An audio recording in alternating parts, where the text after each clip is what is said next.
visitor in the night. When we headed out, someone took a picture of my car. No, not really, but what can you do? Just want to get out of here now. We'll probably stop up the road and make a cup of tea or something, but for now we just want to go.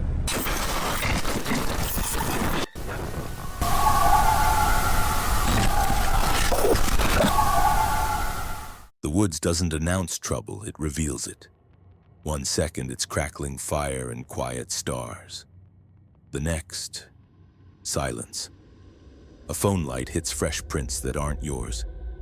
A voice answers from where no campsite should be. A circle of figures on a hillside turns as one. A scream rips the night and every instinct says, "Leave now." These aren't campfire stories polished over years. They're raw moments the camera exposed. You don't expect choreography in the wild. Phil, the solo backpacker behind Hike Slam Phil, known for straightforward Appalachian Trail overnighters and calm, practical trail advice, set out just before Thanksgiving for a quiet night in Virginia. Cold air, clear plan. Then the path started talking back. First it was litter, beer cans, plastic, scribbled with cramped, urgent handwriting. Lyrics about a hangman, scripture beside politics, warnings with no subject. Odd, but ignorable. Until the duck, lifeless beside a fresh, rambling note. Not gore, just intention. The woods flipped from neutral to hostile in a blink. Down trail, a tarp sat low near the river. A man on a rock watched fire and water, saying nothing. 2 women coming the other way asked Phil to walk them past. He did. Then made the smart call. Switched trailheads, put distance between himself and the pattern, and aim for a shelter farther off the road. New spot, fresh start, except the writing had traveled. At the shelter, Phil flipped the logbook and froze. Same hand, same spirals.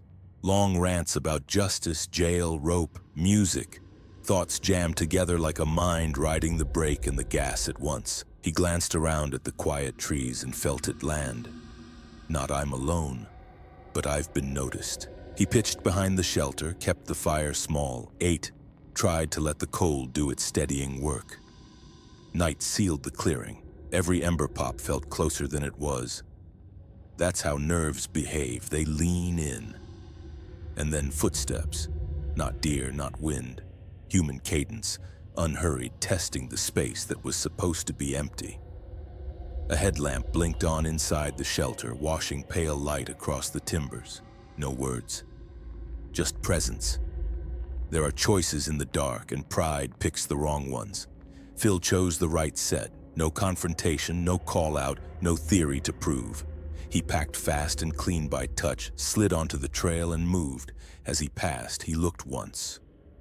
One figure in a pool of light, face blanked by glare, still as a posted sign.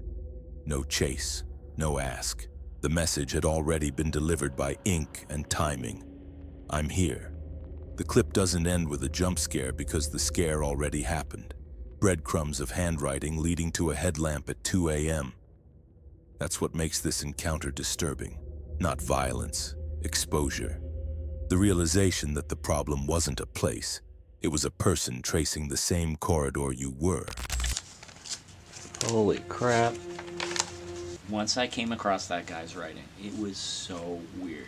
Then I heard somebody down by the shelter. So at first I had to convince myself it wasn't what I thought I heard, but it definitely was somebody down there. As I walked past, I did look. It did look like a single guy hanging out in the shelter. Rob, the solo camper behind the channel Rob call nature, doesn't chase campsites, he hunts mysteries. In March 2025, a single satellite pin pulled him into the Finnish backcountry. A Viking tomb, marked by one grainy photo and zero context. No trail map, no visitor notes. Just a stone mound somewhere west of a lonely logging road. That was enough. Rob parked at dusk, shouldered his kit and let the forest swallow the road behind him. The first red flag arrived with headlights. A car eased past too slowly, circled back, and the driver lifted a phone. One clean shot of Rob's license plate. He filed it under landowner or curious local, then stepped into the trees anyway. Curiosity is a compass. Sometimes it points straight at trouble. He reached the mound by feel and stubbornness. Boulders stacked like a frozen wave, long since plundered but still heavy with story. A dark lake held the last light. Rob slung a hammock under a low tarp, layered for -4 degrees Celsius and dropping, and tried to make the sight ordinary. Cold meal, warm layers, a small pocket of routine beside a place older than memory. For a while it worked, then the cold bit deeper. The wind threaded under the tarp and stole heat no hand warmer could repay. By 11 p.m., the math turned simple. Pride gets people in trouble. The forest respects momentum. Pack. Move. The hike out felt like walking through someone else's house. Quiet, careful, aware of every creak. That unease made sense when the logging road returned and his car came into view. On the passenger side, where Rob hadn't stepped, fresh prints pressed clean into the grit. His boot on the left, a stranger's tread on the right. Not old, not wind-smeared, new. Everything earlier snapped into place, the slow drive-by, the plate photo. Whoever that was had come back while Rob was miles away, horizontal in a hammock beside a grave with no witnesses, no smashed glass, no forced locks. Just attention, paid in silence, at a car left alone on a dark road. That's the kind of detail that turns folklore into reality. Spirits don't take pictures of plates, people do. Rob's reaction wasn't dramatic, it was disciplined. He noted the tracks, unlocked with hands that shook from more than temperature, and eased the car onto the rutted path. Heat fought frost. Headlights tunneled the pines. The mirror got more glances than the windshield deserved. It wasn't panic, it was respect for a situation that had changed without asking him. Back home, the footage revealed how thin the margin had been. A curiosity pinned on Google Earth became a night punctured by a stranger's presence. A casual assumption, probably the landowner, turned into proof pressed into the dirt. The tomb didn't need to be haunted for the scene to qualify as disturbing. The living provided all the tension required. What did Rob do right? Nearly everything. He trusted the cold when it said enough. He moved before exhaustion dulled judgment. He treated the prints like information, not a challenge. The takeaway is clean and sharp. Lonely roads are not neutral, and a parked car can become part of someone else's plan. If you clock odd behavior at the trailhead, slow roll-bys, photos taken without a word, assume the interest might return. Adjust your route, adjust your timing. Or do what Rob did when the night stopped playing fair. Leave. Not every scary moment needs a face pressed to the tent. Sometimes the story is two tracks side by side, the known and the unknown, caught at the edge of your headlights. Rob went looking for history and found something more immediate. The reminder that in true solitude, the most unpredictable element isn't weather, wildlife, or legend. It's whoever decides to step beside your footprints when you're not there to see it. Why would they take pictures of my car? Well, someone has been interested in my car. I knew there was something off. These are not my footprints. Kev Go, a Canadian creator who documents minimalist tarp camping, hiking, and fishing trips deep into remote Crown land. Biked in for quiet, spruce scent, a mossy flat that felt like it had been saving him a spot. He rigged a low tarp, cooked a simple meal, and told himself the distant buzz of ATVs was a bonus, noise to keep curious bears away. When the engines faded and the woods reset to stillness, the night felt clean, predictable his. Midnight put a lid on the forest. Every small sound stacked, a twig settling, fabric twitching, breath fogging under the tarp. Then the dark revealed a note the woods aren't supposed to play. A thin, high scream drawn too long, too sharp. Not owl, not fox, not anything his field notes could tame. It knifed straight through the calm and pinned his heartbeat in place. Kev froze and let instinct take the wheel. No coughing, no zipper rasp, no gift of sound to whatever was out there. He steady counted breaths, mapping the noise against the trees in his head. The answer didn't help. The next call came from a different angle, as if the forest had shuffled its speakers. Brush whispered once, then again, deliberate and wrong. He kept the light off, one hand parked where it needed to be, and trusted the tarp to lie for him. A thin wall between fine and leave. Time stretched. The scream didn't repeat on a rhythm. It jumped. Far, near, gone, back. That randomness is what turns curiosity into dread. Fire would have been comfort and a beacon at the same time. Exactly the attention he didn't want. So he waited, muscles locked, listening for pattern and finding none. When the sound finally dropped out, relief didn't show up. Pressure did. Silence felt heavier than the scream had, like the trees were holding a breath with him. Sleep was off the table. He watched the dark until color leaked into the branches and birds pretended nothing happened. Sunlight makes brave people again. He packed fast, rolled the bike onto the trail, and let distance do the job pride can't. There are some ATVers not too far away. I don't know if you can hear them or not, but they just started and they started whooping it up a little bit. It's Crown land here, so there's not much I can do about it.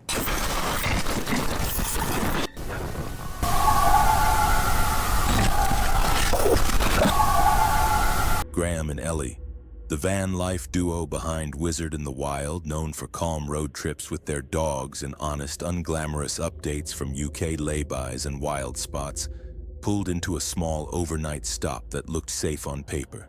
Good reviews, trees for cover, a quiet lane. Weather and traffic pushed their arrival past dark. Dinner, dog walk, lights out. Easy. Bass thumped once from a passing car, then cut. Silence. The next sound was a point-blank crack. Glass flowered across the dash. A second hit and the side window disintegrated. In seconds, a peaceful stop turned shocking. Rain pouring through a hole where a window used to be. Cold air punching into what's supposed to be a sealed, safe room on wheels. They moved in triage order. Secure the dogs, kill the interior lights, assess damage. The windshield was spider-webbed in 4 places. The passenger window was gone, glass sparkling across the mat. Whoever did it was already fading into wet road noise. No confrontation, no demand, no theft. Just impact and exit, the kind of random hit that exposes how thin home can feel when your home has wheels. Help came from the only place it could. Another traveler. Black bags, gorilla tape, a quick seal against the rain. It held, barely. The drive home was long and deliberate. Under 45 miles per hour, eyes on the tape edges, stopping at service stations to retighten the patch and check the windshield's creeping cracks. The road was quiet. Their thoughts weren't. Repairs fix glass, they don't fix the feeling. A van can be a sanctuary that steadies your breathing after a hard week. One burst of bricks rewrites habits. You start arriving in daylight. You park under light. You read the pattern of late-night traffic before you cook. You listen harder to engines than to the rain you used to love. That's the real cost. Routine traded for vigilance.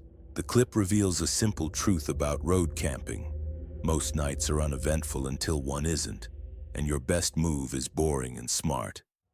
Control the variables you can. Show up before dark, scan for fresh tire marks and empty bottles, park with a clean exit, trust the vibe check. If music blares, engines idle, or a car loops the lot twice, don't negotiate with your gut. Keys, dogs, go. Graeme and Ellie did exactly that. No bravado, no chase, just a clean retreat and a long, careful ride. It isn't defeat, it's how you keep traveling. The window got replaced. The lesson stays. Safety on the road isn't loud. It's quiet, fast decisions made in the rain. Someone just smashed Merlin's windows while we were sleeping. So no, we don't recommend this as a place to stop. They smashed the windscreen, but Graham's hoping he can drive with that. Just don't know what to do.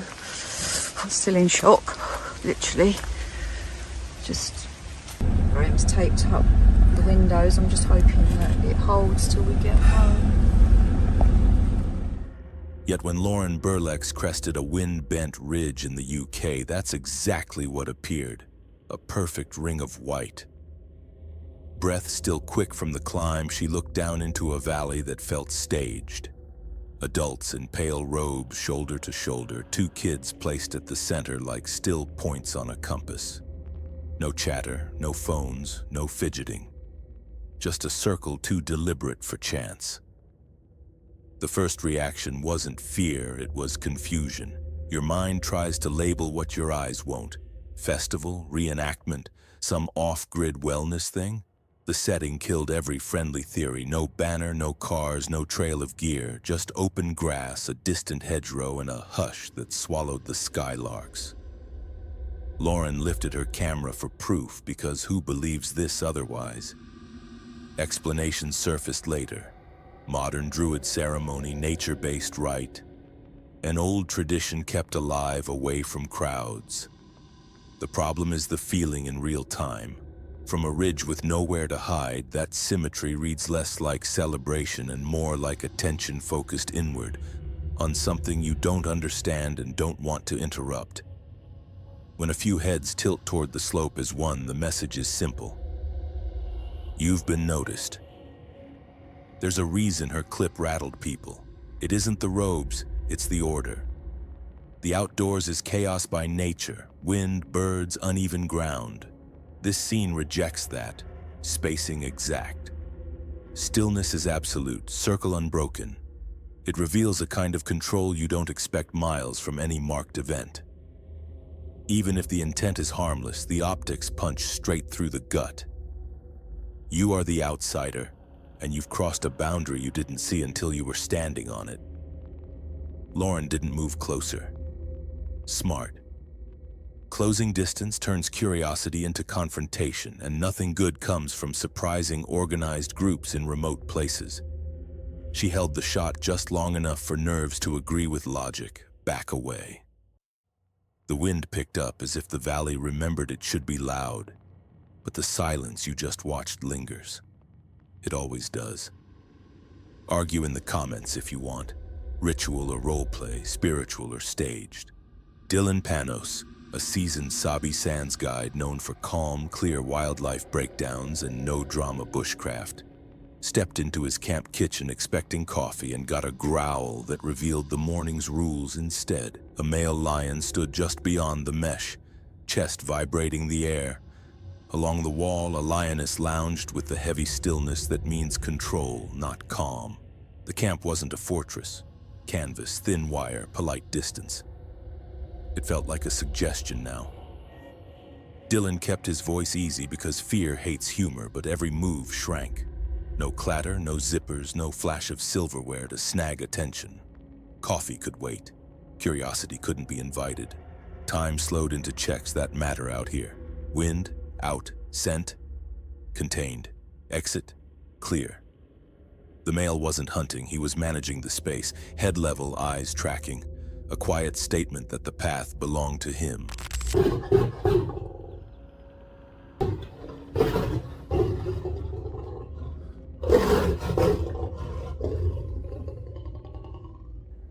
A honeymoon couple in camp. And the lioness, she's lying right here by the wall. And we can't get even to make our coffee this morning. The lioness barely lifted a lid, the kind of boredom that exposes the real power dynamic. The camp was theirs because they decided so.